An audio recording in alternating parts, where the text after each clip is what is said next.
Okay, take us through this claim that you've analyzed from Vivek Ramaswamy.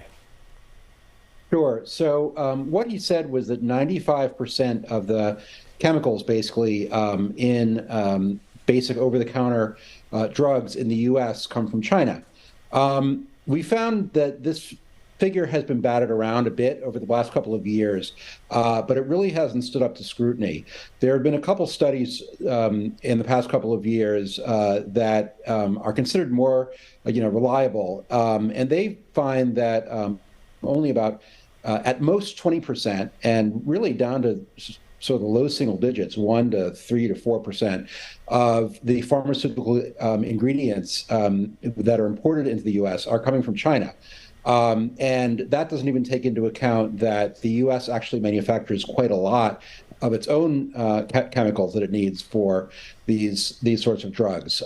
So we rated this false. Where does it look like he got this information?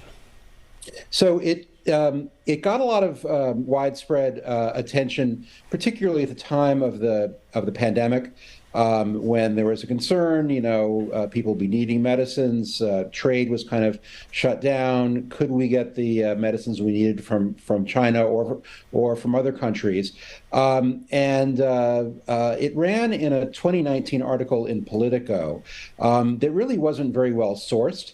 And there have basically been a couple of subsequent studies by fairly trusted groups that have shown the figure a lot lower than 95%.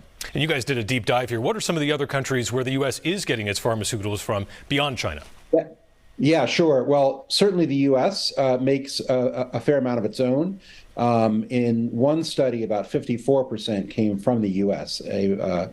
And then the second most, I believe, was Ireland. And then there are a couple countries that are smaller. But in that study, about 6% came from China. So it was in third place, but a fairly small percentage of the entire amount.